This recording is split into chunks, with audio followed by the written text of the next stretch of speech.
Welcome to the message from the President of the United States.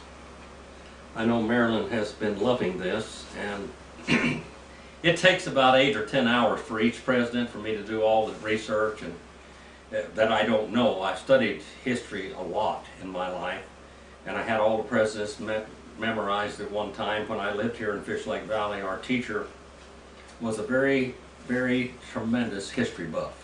And he told us a lot about the presidents. We went all down through the presidents' lives, and I learned more here in Fish Lake Valley in the few years that I was here than I did all the rest of the way through school as far as history and politics goes. He just whetted my appetite for all of this. Mr. Orville Taylor was my teacher's name, and it's thanks to him that I have a desire to learn this.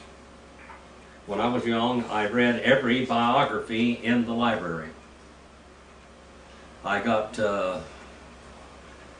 little rewards for reading all the books that I did in the library. I just was so excited about every book that was written about a president. I read the book. Every book that was written about everybody, even Chopin. And I got desperate when I read that one. I wasn't really interested in him, but I had to read something. And so I even read about him and Beethoven and all the rest, because it was nothing else until I just finished the library. It was all over with. And then I began to read encyclopedias. Romans, the 13th chapter, and I hope that I'm whetting your appetite for history, and I hope you're learning something. I have many ham operators out there that listen to me when I get on the radio, which isn't a whole lot lately, seems like. But they listen to these classes here from all over the world. And they're enjoying these classes because it's telling us how we got where we are. And did we have the same problems before in history? Yes. There's nothing new under the sun. Let every person be in subjection to the governing authorities, for there is no authority except from God. And those which exist are established by God. Now we are, especially in this country, we have a burden to make sure elections are on the up and up. There has been a lot that have not been. I can name them all. The present one right now, George Bush Jr., even John Kennedy. And then we have takeovers. And we've had that, and we see the media bashing presidents and trying to impose upon us their ideas. Now, we have a responsibility to try to elect the best leaders we can. And elect leaders that are honorable to God. It said, therefore, he who resists authority has opposed the ordinance of God. And they who have opposed will receive condemnation upon themselves. And it seems like today in America, right is wrong, and wrong is right. We got real problems here, people. I know you know that. When you turn the television on or the news on, we hear all of this horrible things happening in our country. And yet, the mass media is saying it's okay. You never know what's happening. Number 3, for rulers are not a cause for fear for good behavior, and there is another problem we have today. There should be people in fear of doing wrong. But it seems like the criminals are right and the police officers are always wrong. There's something wrong with that too. For rulers are not a cause of fear for good behavior, but for evil. Do you want to have no fear of authority? Do you want to live in anarchy? We don't want to do that. Back here, after the flood, we have human government established under Noah. Human government is supposed to protect the good from the bad people, not the bad from the good people. And it's supposed to protect the people from the government. For governments are a minister of God to you for good. But if you do what is evil, be afraid, for it does not bear the sword for nothing. In other words, capital punishment. What is a minister of God, an avenger who brings wrath upon the one who practices evil. Boy, I wish it was that way today, don't you? Now let's go back in history to 1853 to 1857. We have a man that is an American hero that has been blamed for the Civil War and all kinds of things. Terrible, terrible person. For his, some people rank Franklin Pierce at the bottom, or zero, or minus. But let's look at the person of Franklin Pierce and what he was, and what he did for America. Now, the very most important thing for us to know about Franklin Pierce, he was a nationalist. What does that mean? A nationalist. Naturalist? A naturalist. A person that loves nature? No, nationalist. A nationalist. Nationalist. Nationalist. A person that loves his country. Mm-hmm.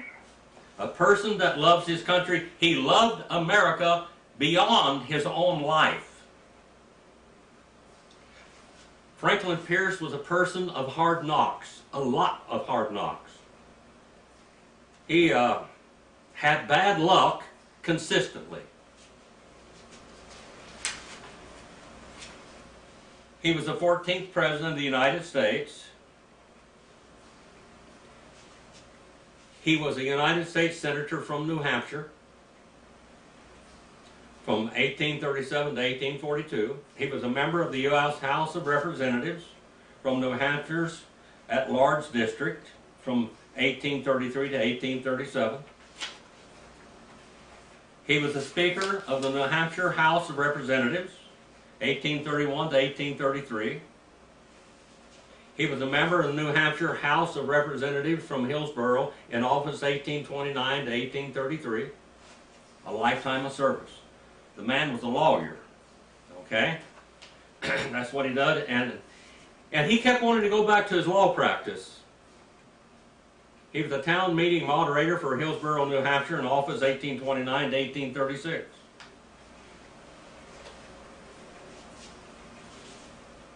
His spouse was Jane Appleton, which he was absolutely opposite of him. Jane Appleton hated Washington.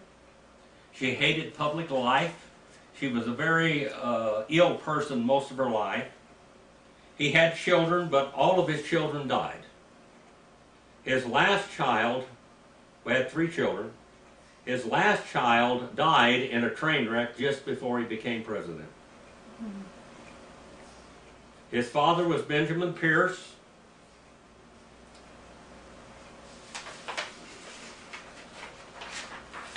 And let's go back and read a little bit about his family. This family are a history, or a what we might call a Hall of Fame, of American Hall of Fame.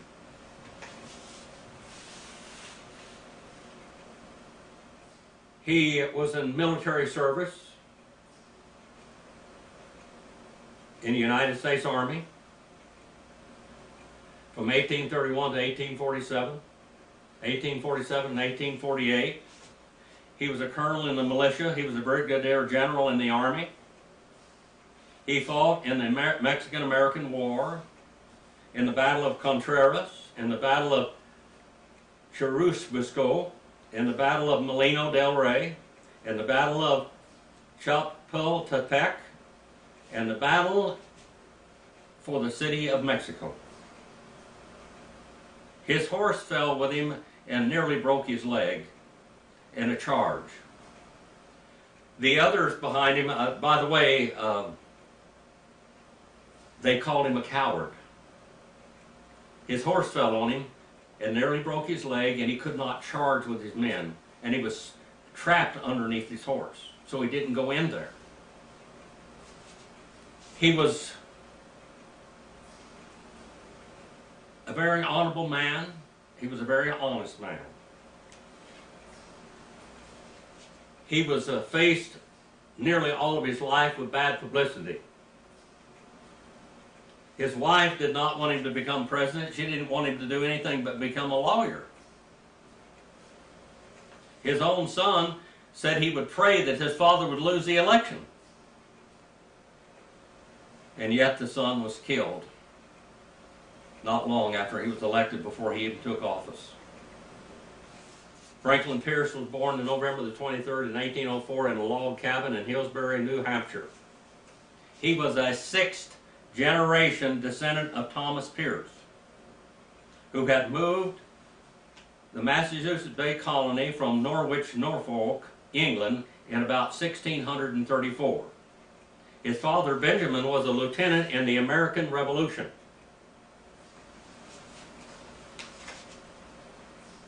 And he moved from Chelmsford, Massachusetts to Hillsbury after the war, purchasing 50 acres of land. And Pierce was a fifth of 8 children born to Benjamin and his wife, Anna Kendrick. His first wife, Elizabeth Andrews, died in childbirth, leaving a daughter. And Benjamin was a prominent Democratic Republican, and a Democratic Republican is not like a Democrat today. Okay? He was a state legislator, a farmer, a tavern keeper. When Franklin Pierce was growing up, his father was deeply involved in state politics, while his 2 older brothers fought in the War of 1812. They were always involved in public affairs, and they always fought for the honor of the country of the United States of America. Franklin's father made sure that his children had education. He said education is the key to success. Now, when Franklin was sent off to a boarding school, he did not want to be away from home. So he ran off one Saturday and came home, that's one Sunday. His father fed him dinner, drove him part of the way distance back to school before kicking him out of the buggy and telling him, stay there and get with it, boy. It changed his life. He had built a reputation in school as a very charming, outgoing student. In the fall of 1820, Pierce entered Baldwin College in Brunswick, Maine. He was one of 19 freshmen. He joined the Athenian Society, which was a progressive literary society.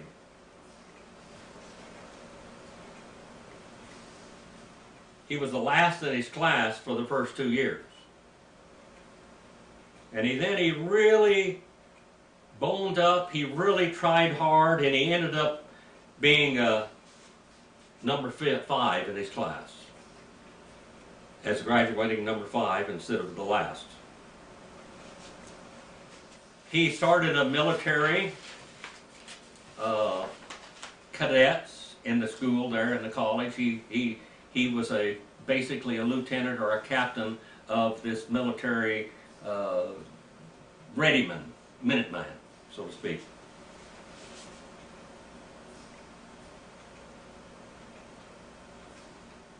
He read law.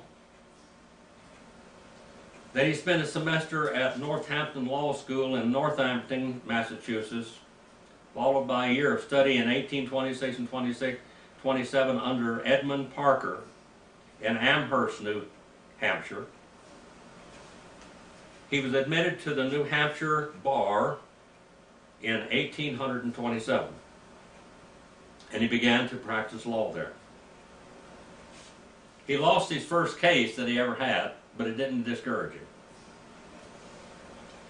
He soon proved to be a very capable in public speaking and convincing people of what truth was.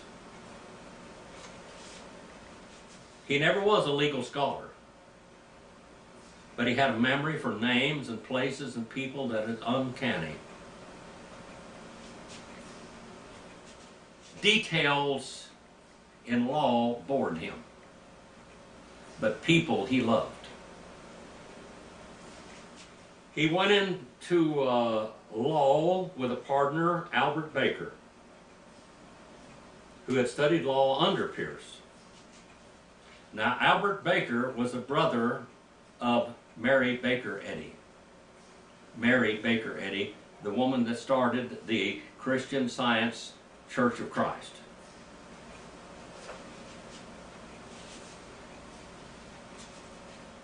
Now, he was Franklin Pierce was a student and admirer of Andrew Jackson. But Franklin Pierce believed there were some things that America needed to do for an infrastructure. Very important things. The rest of it, let the states take care of it. One thing Franklin Pierce did was he befriended people, and he was a loyal friend. If you've ever heard the novelist Nathaniel Hawthorne, he was a supporter and sometimes even supported Nathaniel Hawthorne. They were lifelong friends. He campaigned for different people in politics. He really was reluctant to go into politics in many ways because of his wife hated politics.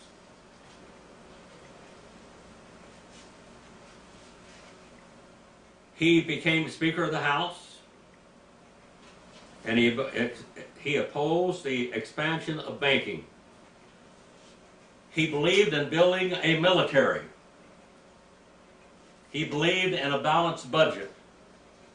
He believed in states' rights and the sovereignty of states. And he believed, most of all, absolutely, in the expansion of the United States so that the United States could be an entity strong enough to where other nations would not try to conquer us.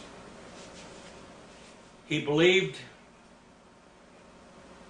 in all that it was paramount that the Union be preserved. He fought as hard as he could. He did not believe in slavery. He hated slavery. But he defended the rights of the southern states. He was a northerner now, and this northerner is trying to defend the rights of the southern states to finally, basically, that slavery would peter out someday. But that the North, the abolitionists, were causing the nation to divide, like the Democrats are doing today. They're dividing the nation. The abolitionists then, even though they had a strong moral constitution, but they were cramming abolition down the throats of the Southerners, and the Southerners, their lives depended upon it. Now, I want you to understand this, that George Washington had slaves.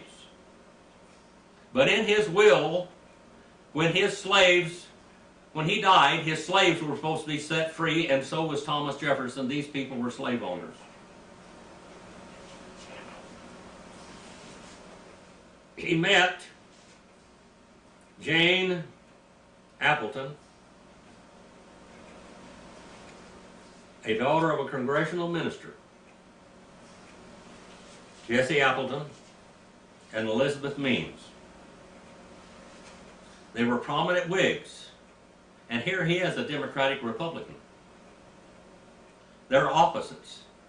It's like Republicans and Democrats today.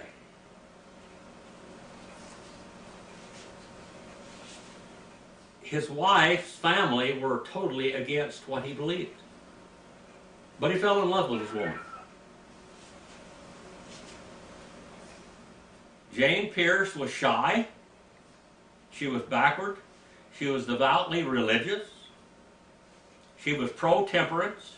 In other words, to stop the sale of alcohol in America. It was coming up, you know. She encouraged her husband to abstain from alcohol even though he drank. She was thin, constantly ill, especially from tuberculosis and psychological ailments. She hated politics. She couldn't stand Washington, D.C. And it created a tension in their marital life that was hard, but Franklin Pierce just later on put one foot in front of the other and just kept on struggling through it. She would not go to Washington, D.C. with him. She did not want to be in Washington, D.C.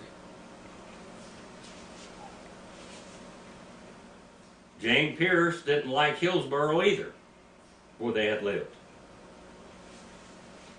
They relocated in Concord, New Hampshire, and they had 3 sons, of all who died. Franklin Jr., February the 2nd through the 5th in 1836, died in infancy. Frank Robert, August the 27th, 1839 to November the 14th, 1843, died at the age of 4 from an epidemic of typhus.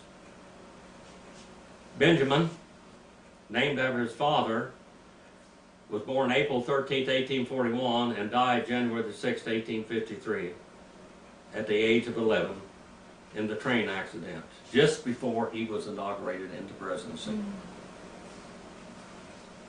Franklin Pierce had a tendency to alcohol.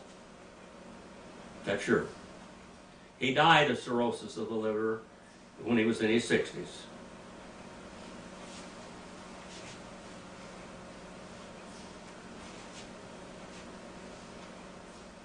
He was a nationalist, like I said.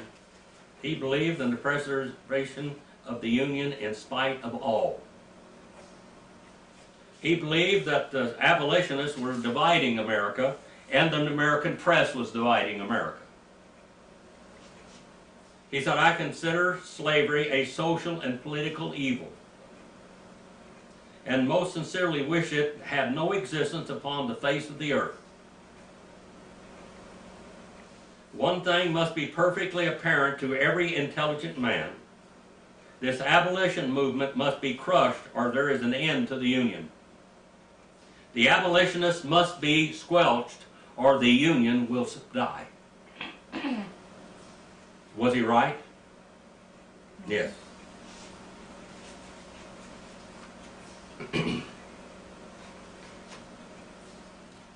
They had a gag rule.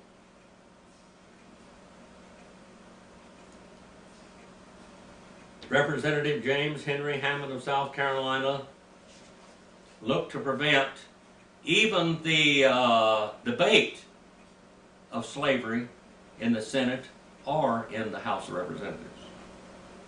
And Pierce sided with them because he said that the abolitionists were trying to divide America. He supported what is known as the gag rule, which allowed for petitions to be received but not read or considered in Congress. And that was passed in 1836. He was attacked by the people that he was actually, he's a Northerner. Northerners don't believe in slavery. He didn't believe in slavery, but he believed in the Union. Now, Pierce loved America. He was honest to a fault, and he made mistakes. But most of the problem with Franklin Pierce was the media and the abolitionists.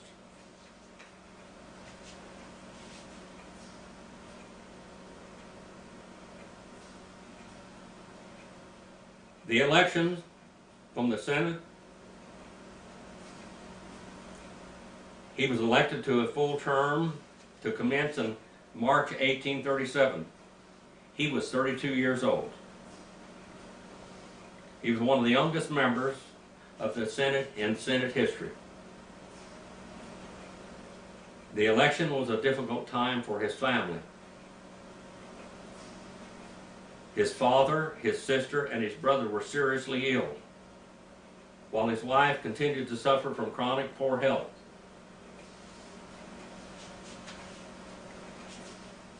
he was able to come to the help of his old friend Nathaniel Hawthorne,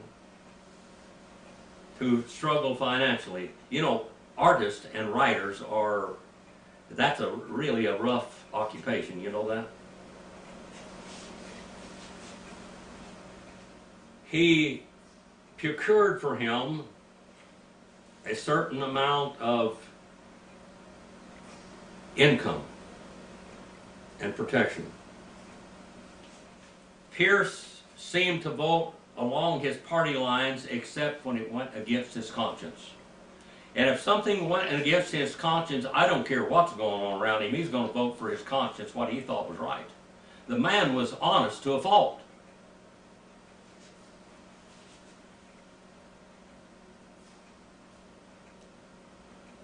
While he was there in service, he was overshadowed by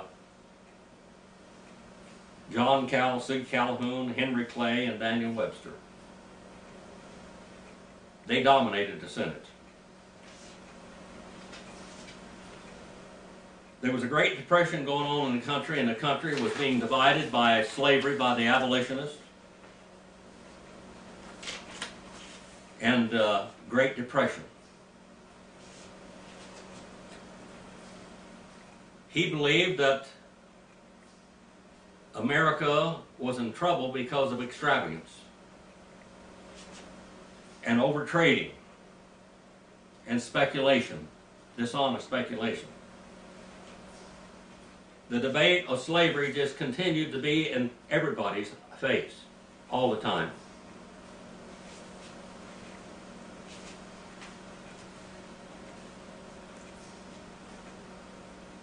Military and military power to Pierce was extremely important in the Navy.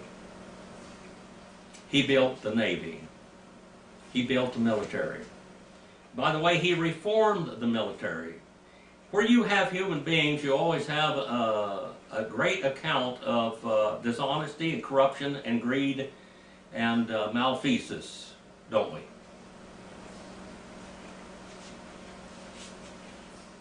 Well, he fought patriotism.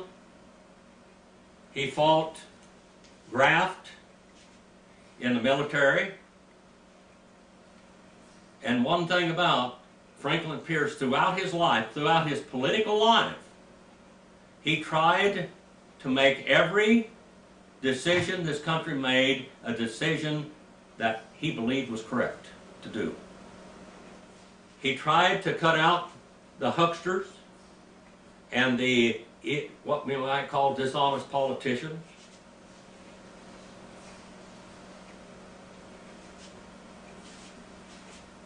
He tried his best to straighten out all the corruption that was going on in America. He was never, ever accused of being crooked or taking money or giving patronism to somebody that did not deserve it. He believed and he set the standards for civil service as not as a political position to give to somebody, but that only those in public service as civil servants would qualify for the job. They called him loco many times because of this. He was named, in 1842, he was named as the chairman of the State Democratic Committee.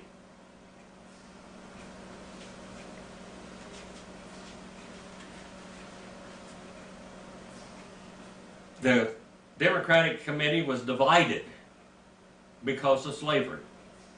Again, he tried to compromise in every way, and you know, when you compromise, you make these guys mad over here and you make these guys mad over there. But his compromise was for the unity of the country. He was a politician of moderation, compromise, and party unity.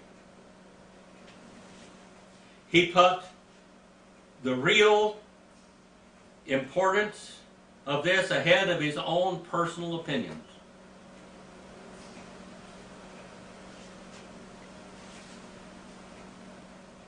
In 1844, James K. Polk was the dark horse and the victor as President of the United States.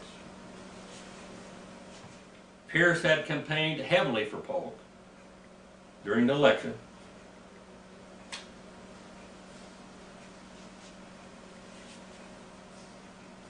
He did his best to support the military. Now, his active service was a long-held dream. He wanted to be a hero, if it cost him his life. He wanted to be a hero. He wanted to lead men in battle for the right cause. The Mexican-American War. He drilled his troops as a military officer. He knew how to muster. He knew how to drill people. He knew how he believed that the military ought to be trained. Not to just grab people off the street and throw them in there and go fight a war, but they ought to be in shape, they ought to be physically able, they ought to be able to shoot, they ought to be able to slip in and do whatever they needed to do. He believed in a professional army.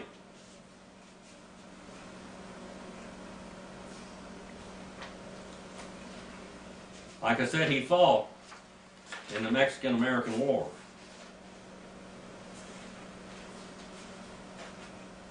He did his best.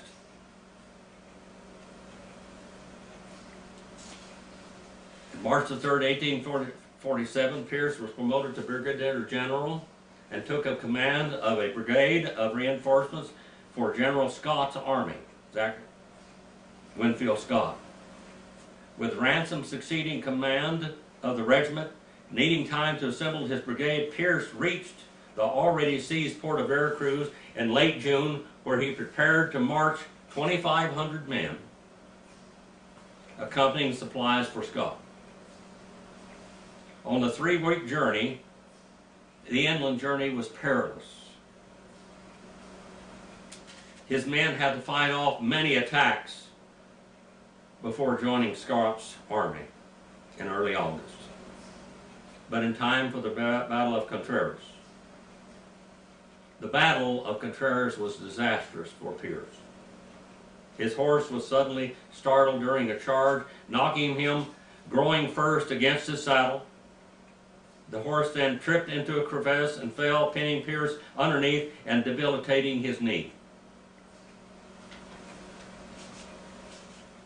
The incident made it look like he had fainted.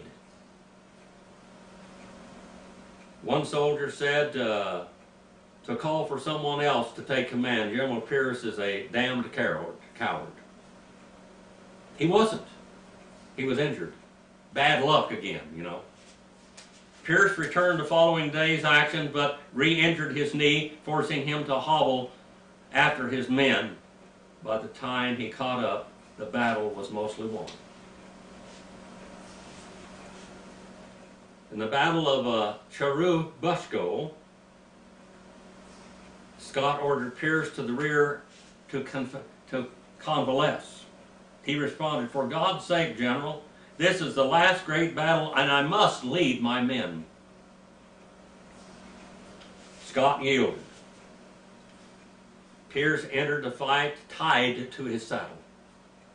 Tied to his saddle. But the pain of his leg became so great that he passed out in the field. The Americans won the battle, and Pierce helped to negotiate the armistice. He helped to negotiate the armistice because he was a lawyer. He knew political and legal terms.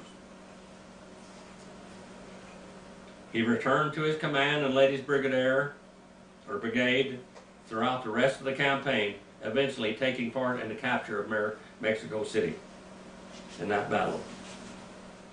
Later, he was sick at his tent, plagued with acute diarrhea, what they called Montezuma's revenge. He remained in command of his brigade during a 3-month occupation of the city. He was frustrated with the stalling peace negotiations. There was generals fighting each other at this time, remember? Pierce was finally allowed to return to Concord in late December 1847, and he was given a hero's welcome in his own home state.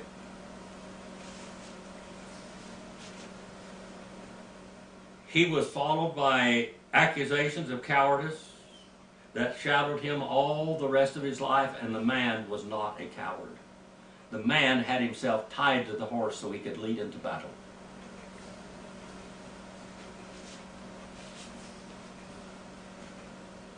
Ulysses S. Grant, which was a commander down there, had the opportunity to observe Pierce firsthand during the war.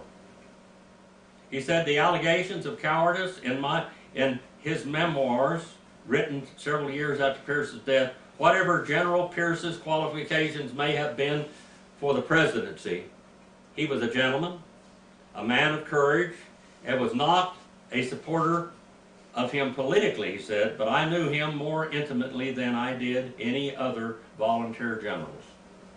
And the man was a hero of great honor.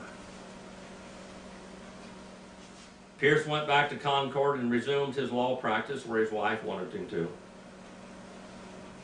And then the Shaker religion started up, and they tried to put the Shaker religion down, and he defended them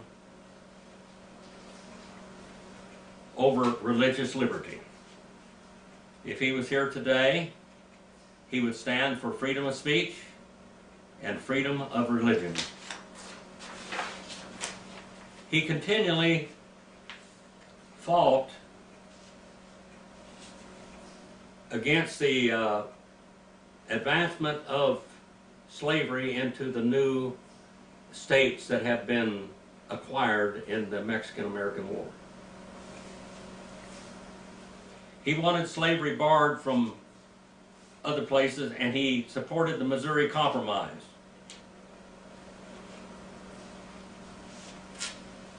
The proposals that he made to protect the state's sovereignty made him an enemy of the North. And when he tried to stand behind the abolitionists, he got the state of District of Columbia to outlaw slavery. He fought hard to get the Missouri Compromise put through. And it was put through in 5 parts, 5 different pieces of legislation. His most important thing was the Union, the eternal Union, must be preserved if America will ever stand. The eternal Union, the Union must be preserved. Again, in the election of 1852, the Democrats were divided on the slavery issue. They finally supported Pierce as another dark horse.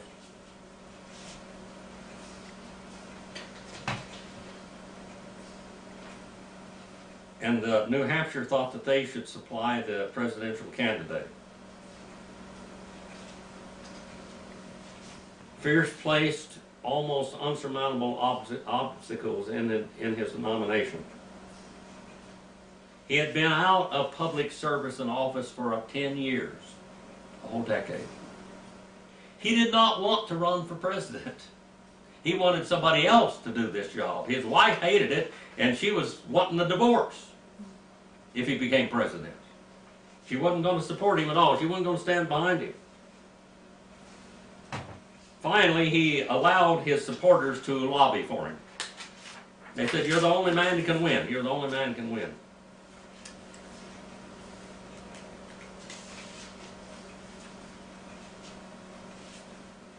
Pierce, when he found out that he had won, the party's election for him to run as president, couldn't believe it. His wife fainted. His son Benjamin wrote a letter to his mother hoping that Franklin's candidacy was not successful and that he would not have to live in Washington. The Whig candidate was Winfield Scott, Pierce's commander in Mexico.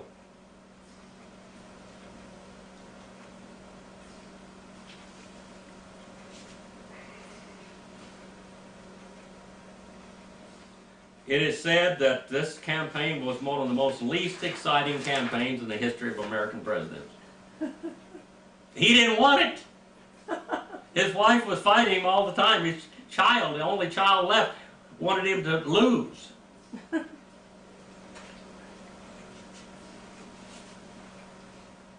He didn't try to campaign at all.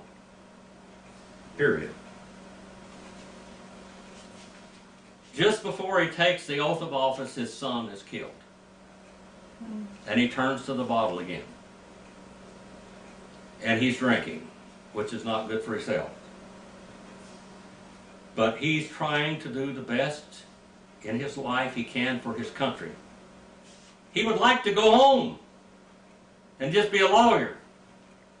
Now he's going to fight a whole nation that is divided in every way.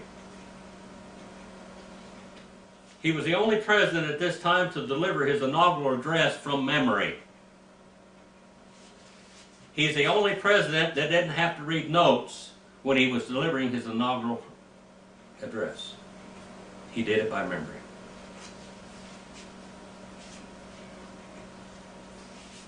He said, "The policy of my administration will not be deterred by any timid forebodings of evil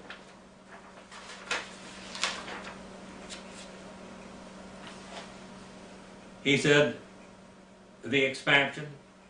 He avoided the word slavery altogether.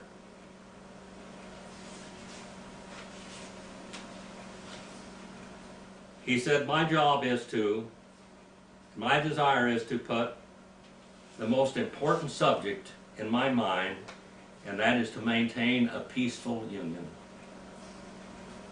I want to preserve the union. You summoned me in my weakness, and you must sustain me in your strength. He told them that he was weak. His son had just killed. He was in deep mourning. His wife would not come with him. His marriage was on the rocks. And yet, he would be the most honest representation of American leader of his day. All of Pearson's cabinet members were unanimously and immediately confirmed by the Senate. He tried to even them out. He did not take advantage of putting people in there of his own opinion only. He wanted everybody to be represented. He believed in equal representation. He sought to represent all the factions of the party, but he could not satisfy any one of them. There was a hard shell Democrats and the soft shell Democrats. And he was doing his best to make everybody get along. Children get along, children get along, children get along. Love each other. I remember when my boys were growing up, they fought a lot, as brothers and sisters and brothers do. One thing that they hated, they would be fighting, and I'd tell them after they got through fighting and after I got through correcting them, I said, now hug and kiss each other. Boy, did that go over. That's what Franklin Pierce is trying to do. He said, you people, we have one nation. Love each other.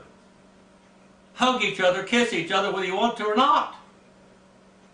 The union must be preserved. Pearson's Vice President King died in office. He was looking forward to King helping him make decisions, and Pierce had to make them all on his own. But he tried to do it equally, to represent every faction, and yet it seemed to divide the country more because the country wanted to be divided. The Southerners were going to protect their states' rights, and the Northerners wanted to demand that they free their slaves and demand that they send them up there.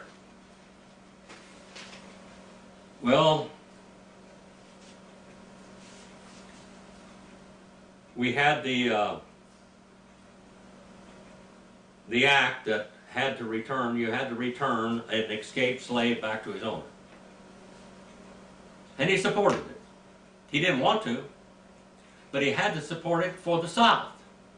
And the North got mad at him, madder and madder and madder. You're one of us and you're a traitor. They called him a traitor. No, he was trying to preserve the Union the best he could. Pierce sought to run an efficient, honest government. An efficient, honest government. That's real hard to do, you know that? Because people are just naturally thieves and robbers. Like I said before, his cabinet members implemented an early system of civil service examinations. Now that we take for granted, supposedly. His committee was a forerunner of the Pendleton Act. That was put into force 3 decades later. No job would be awarded on the basis of friendship, patriotism, but on merit. He wanted to reform the Interior Department, and he put Robert McClellan, who was supposed to absolutely look through every bit of it with a fine-tooth comb, and they were going to expand the use of paper records and pursued fraud.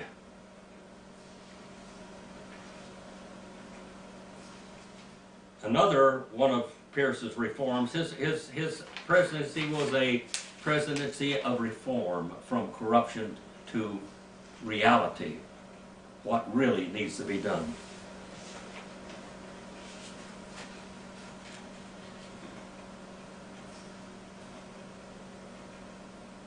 He started the development of the Justice Department.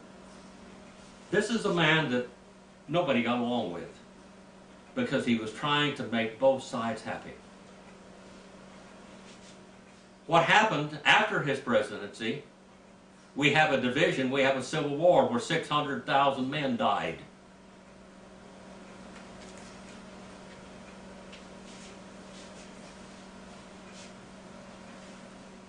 His economic policy was to reform the Treasury, make it accountable and above board. Paper trails, proofs. The Treasury had many unsettled accounts and many hidden, dark, shadowy deals. He appointed a man, Guthrie, who increased oversight of Treasury employees and tariff collectors, many of whom were withholding money from the government, lining their pockets.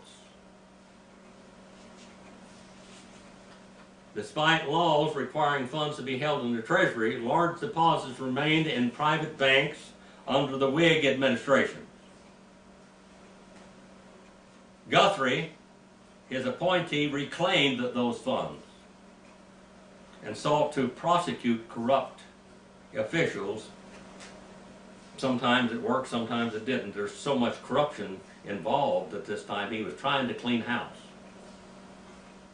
His Secretary of War was Jefferson Davis.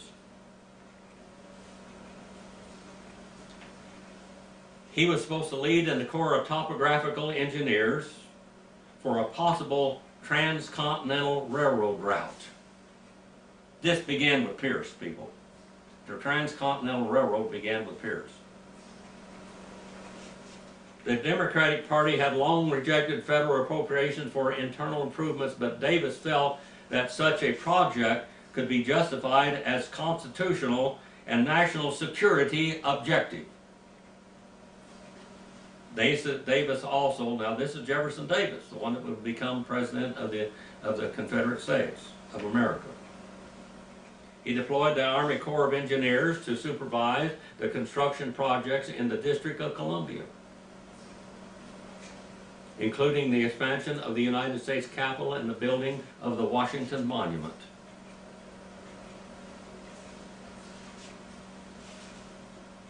Pierce's administration aligned with the expansionist Young America movement, with Marcy leading the charge as Secretary of State. He made many elaborate diplomatic reforms that were in the Europe and Pacific theater. He said, only hire Americans to do our work. America first. You ever heard of that before? It started with Franklin Pierce. America first. If you're going to go out and do jobs, then hire Americans. If you go in a foreign land, then hire Americans to do a job.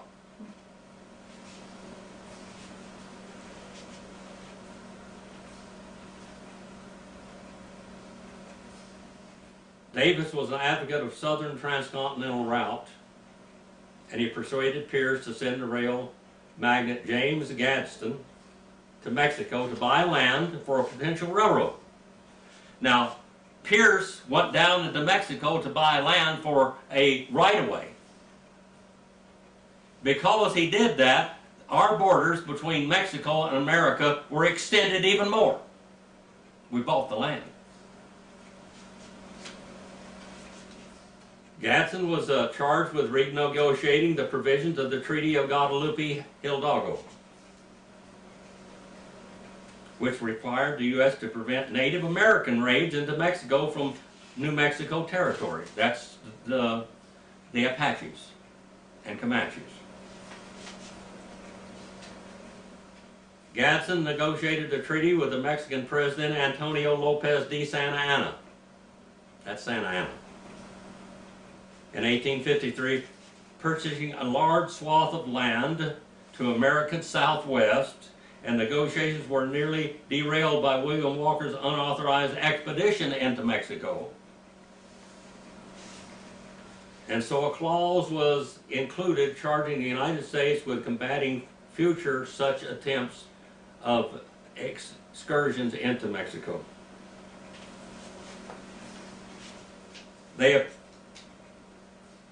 Pierce wanted to pay $15 million, and the Congress brought it down to $10 million.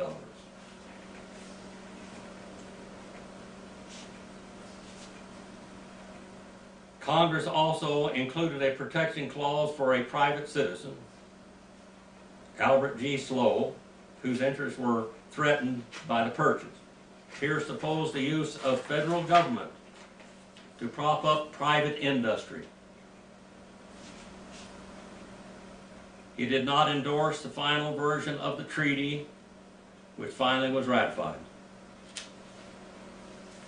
This treaty brought into reality the contiguous United States to its present-day boundaries, except some minor adjustments. The relationships with the United Kingdom were on an edge. And by compromise and somewhat threats, he took care of that between the Canadian, Washington, and American borders. Buchanan was sent as a minister to London to pressure the British government, which was so slow to support the new treaty. A favorable reciprocation treaty was ratified on August 1854. Franklin Pierce saw this was the first step towards American annexation of Canada. He wanted Canada. And he wanted Cuba.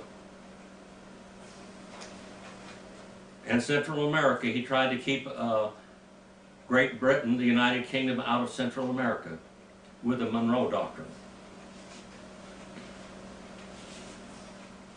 British consuls in the United States sought to enlist Americans for the Crimean War in 1854. In violation of neutrality laws, Pierce eventually expelled the minister, Crafton, and 3 other consuls. The British did not expel Buchanan in retaliation because of this, because they respected the honesty of Franklin Pierce.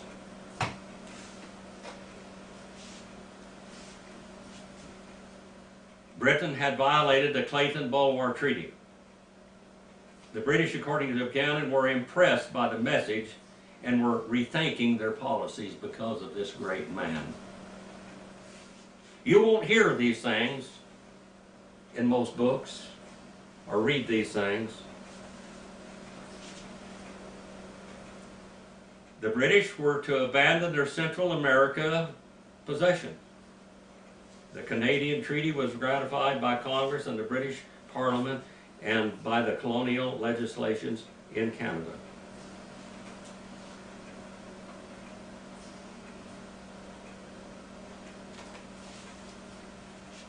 Pierce's administration tried to draft a proposal to purchase Cuba from Spain for $120 million and justify the wresting of it from Spain if the offer was refused.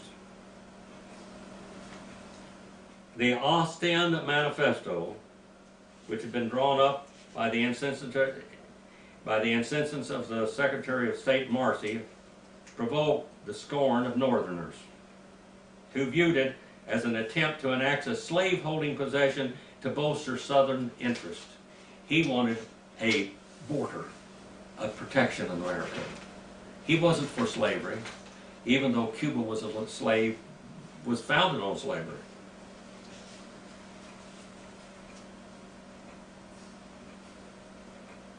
Pierce favored expansion and substantial reorganization of the military.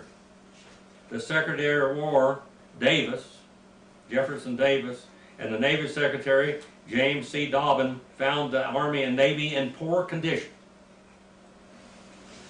with insufficient forces to protect the interests of America.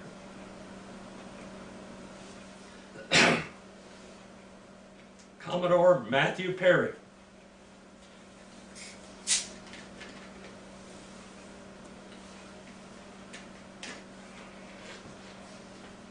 was sent to visit Japan. Now, this venture was originally planned under Fillmore. Now, I'm going to tell you something. Franklin Pierce did a lot for America. They blamed the Civil War on him. The Civil War was Lincoln's fault, not Pierce's fault. Pierce did everything that he could do to preserve the Union.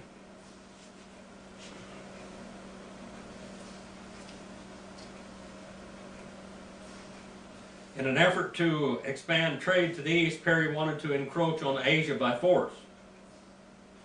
But Pierce and Dobbin pushed him to remain diplomatic, not military. Perry signed a modest trade treaty with the Japanese shogun, which was successfully ratified. In 1856, they launched the USS Merrimack,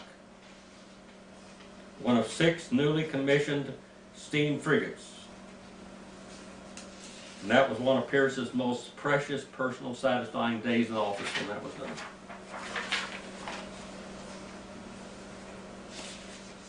The Kansas-Nebraska Act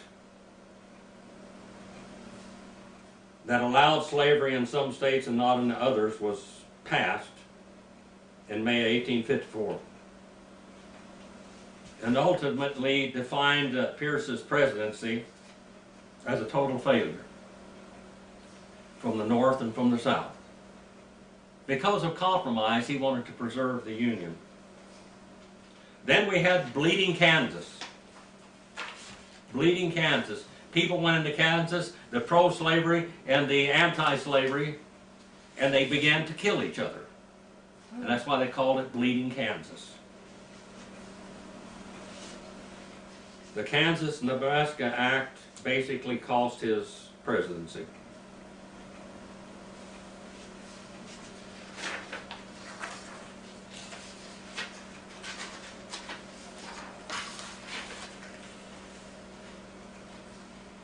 He absolutely reduced the national debt and built up the military, ensured the borders between America and Mexico and expanded us.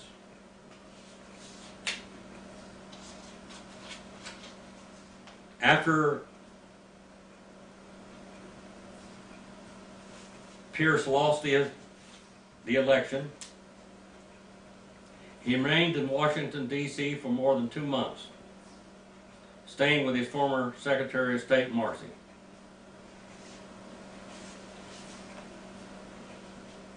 The Pierces eventually moved to Portsmouth, New Hampshire, where Pierce began to speculate in real estate property.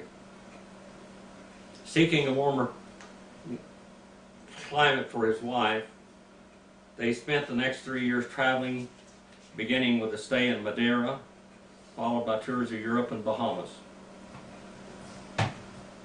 In Rome, he visited Nathaniel Hawthorne, and the two spent much time together. Pierce never lost sight of politics during his travels, commenting regularly to the news media, and alarmed by the growing national sectional conflict in America.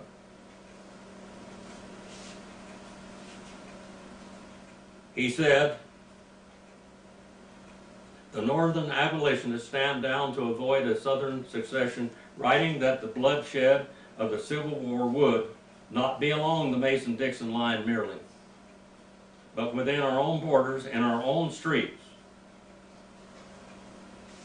He criticized the New England Protestant ministers who largely supported the abolition and Republican candidates for their heresy and treason, he said, calling for the division of the earth, of America. He called down Abraham Lincoln.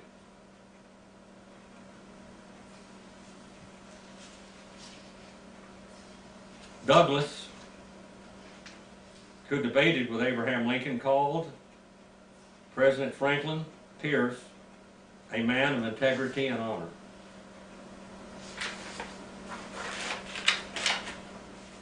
And he began to call Lincoln to account for dividing America. He said we should avoid civil war at all costs.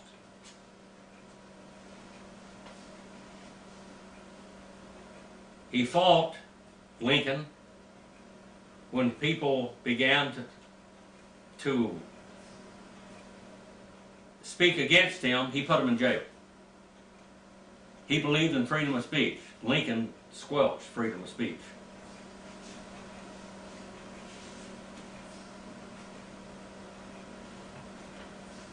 On July 1863, he wrote a speech and spoke that speech. He said, "I ask of this President of the United States that's been cloaked with power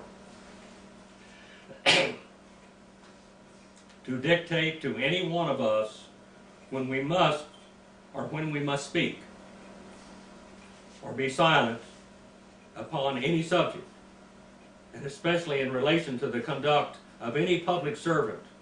He demanded that Lincoln pay attention to the First Amendment, freedom of speech. Pierce's comments were ill received in the North, of course. And then Jefferson Davis became the Confederate President of the United States of America.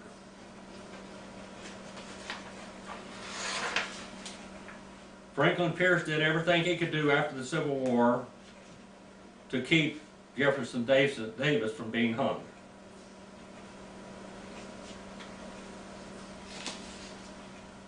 Later in life, he became very religious, very spiritual, and he was baptized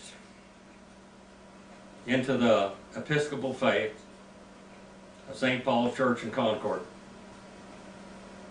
He found this church to be less political than his former congregational denomination, which had alienated the Democrats with anti-slavery rhetoric.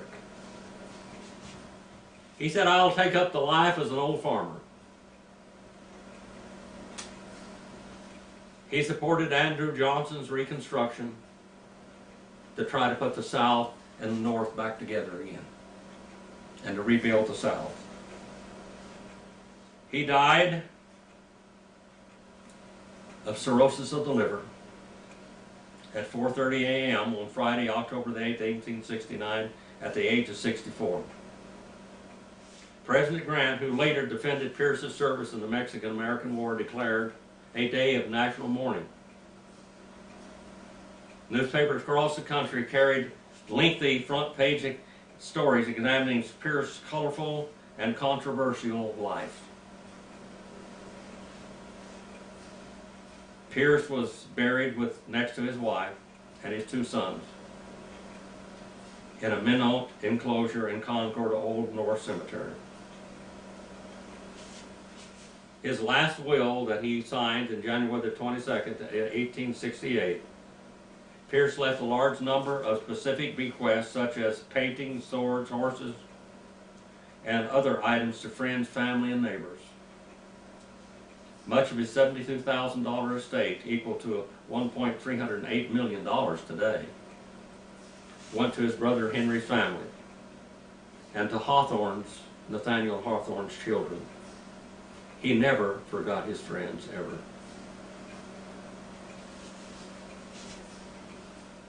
He gave his landlady money. His brother Henry's son, Frank Pierce, received the largest share.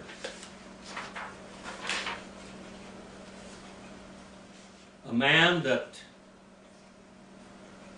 was downgraded in American history, yet gave most of his life defending and trying to make America great throughout the world. We have Franklin Pierce. A good man with bad luck. A good man that by compromise tried to preserve the Union. He did it in spite of what his personal beliefs were. He put America first before himself. A great man, a great hero from a great family of heroes.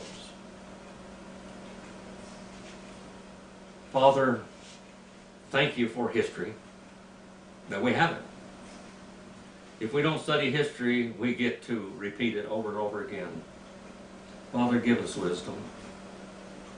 Help us to remember Romans the 13th chapter and help us to do the best we can for our country as this man did. Please forgive me where I failed you. In Jesus' name I pray.